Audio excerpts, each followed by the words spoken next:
Tonight, we witness a silent revolution, one not fought with armies, but with algorithms. Across the globe, a new kind of pink slip is being delivered, not by managers, but by software updates. This is 2025, the year AI layoffs began in earnest. Headlines are stark: tech giants cut junior coders, financial firms automate analyst divisions. These aren't isolated incidents. They're tremors before an earthquake, signaling a fundamental restructuring of the workplace. AI was promised as a tool, a co-pilot. For millions, it's now a replacement. Unlike past automation, generative AI is targeting thought work, roles that once served as entry points for young professionals. The C-suite's message efficiency at all costs. But the true cost may be far greater. The human impact is immediate. Sarah, a recent law grad, lost her paralegal job to AI. 3 years of law school, $100,000 in debt, and a machine does my job. Her story echoes across industries: graphic designers, accountants, junior developers, the first casualties in the new war for efficiency. This isn't just about job losses, it's about the future of expertise.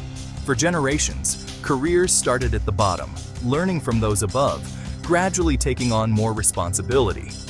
That system, human-to-human knowledge transfer, is under threat. Companies, chasing short-term gains, are dismantling the apparatus that creates future leaders. They're sawing off the branch they sit on. The question isn't just what happens to today's workers, but who will lead tomorrow's companies. The entry level is vanishing, and with it, the foundation of professional growth. The promise of AI as a partner is fading. For many, it's become a gatekeeper. As we'll see, the consequences ripple far beyond the balance sheet. The workforce is being reshaped, not just in numbers, but in the very DNA of how expertise is built. The storm has arrived. The aftermath is just beginning. What will be left when the dust settles? Generative AI is the engine of this disruption, now embedded in every major industry. It drafts legal briefs, writes code, analyzes markets, and generates reports, tasks once reserved for entry-level workers. Why hire a team of junior analysts when an AI can do the work of 10 around the clock? The bottom of the corporate ladder, once teeming with apprentices and interns, is shrinking. Companies are bypassing the first rung, feeding tasks directly to algorithms, leaving only a handful of senior staff to review the output. The result? A hollowed-out organization, a tech-heavy model replacing a people-heavy one. The narrative is evolution, not elimination. But how do you become strategic without first mastering the basics? Junior roles weren't just about getting work done. They were the foundation of professional education.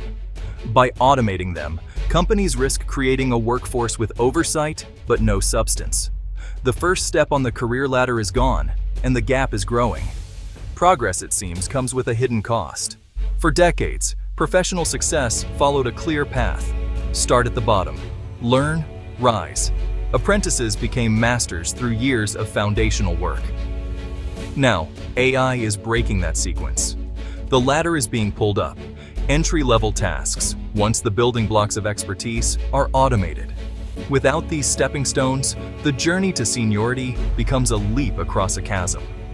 Universities teach theory, but not the unpredictable reality of the workplace. On-the-job training, once absorbed in junior roles, is vanishing. The result, a new class divide. Senior professionals with deep experience and newcomers locked out, unable to gain a foothold. The pathway connecting generations is eroding. This isn't just unfair, it's a strategic blunder. Companies risk a future with plenty of generals, but no one who knows how to march. The loss isn't just personal, it's institutional. The knowledge pipeline is drying up. The broken ladder is already reshaping critical professions. In medicine, AI diagnoses in seconds, but young doctors miss the formative process of learning through patient interaction and hands-on reasoning. The art of medicine, intuition, empathy, judgment, is forged in thousands of small moments, not just data. Automating foundational work risks producing technicians, not healers. In law, AI-powered e-discovery replaces the tedious document review that once taught young associates the narrative of a case. Now, they see only what the algorithm selects, missing the context and nuance that build legal judgment. Senior partners' wisdom was built on years in the trenches. Future leaders may lack that depth. By automating the grind, we risk losing the very process that hones expertise. The result, strategists who've never been in the trenches, and a profession that forgets its own lessons. The cost of efficiency may be a loss of wisdom. Companies crave experienced leaders, yet they're dismantling the system that produces them. Cutting junior roles for short-term gains is a win on paper, but a loss for the future. The workforce becomes an hourglass. Many seniors at the top, many inexperienced at the bottom, and a dangerously thin middle. As mid-level managers age out, who will replace them? You can't buy deep, institution-specific knowledge on the open market. True expertise is cultivated over years, not in a crash course. By eliminating entry points, companies create not just a skills gap, but a knowledge gap. The result, organizations with no memory and a future with no foundation. The experience paradox is real, demanding a crop you refuse to plant. The seeds of a skills famine are being sown. The talent pipeline is the lifeblood of any organization. But AI-driven cuts to junior roles are causing cracks that threaten a catastrophic break. The consequences will surface in a decade, when today's senior leaders retire and there's no one ready to step up. Companies will find managers who can oversee AI, but lack hands-on experience. The looming crisis isn't a shortage of bodies, but of judgment.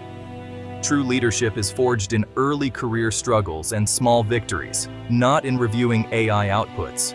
As all companies chase short-term efficiency, the global talent pool thins at the top. The result, bidding wars for the few with real experience, project failures, and a decline in innovation. The pursuit of hyper-efficiency leads to fragility. The pipeline breaks, and it may take a generation to repair. The cost of neglecting human development will be steep. In the rush to embrace AI, we forget not all intelligence is artificial. Judgment, ethics, and context are uniquely human. AI can analyze data, but it can't weigh personal risk, comfort a patient, or question the morality of its own recommendations. These aren't soft skills, they're the hard-won essence of expertise. Judgment is built through experience, not code. By removing junior roles, we force future leaders to learn in high-stakes environments without a safety net. Ethics can't be programmed. They're cultivated through mentorship and culture. AI answers questions, but only humans can ask the right ones. Over-reliance on AI risks not just a shortage of leaders, but a stagnation of true innovation. Efficiency without wisdom is a dead end. The solution isn't to reject technology, but to redesign work for a new partnership. AI should augment, not replace junior talent, accelerating learning, not erasing it. Let juniors attempt tasks first, then use AI as a tutor, providing feedback and guidance. This transforms automation from a threat into a learning tool. Companies must invest in continuous learning, mentorship, and adaptability. Workers must become expert users of AI, learning to question and override when needed. The future belongs to organizations that build, not hollow out, their talent pipelines. Efficiency is meaningless without a foundation for growth. No algorithm can climb the career ladder for us. The hard work of building human expertise cannot be automated.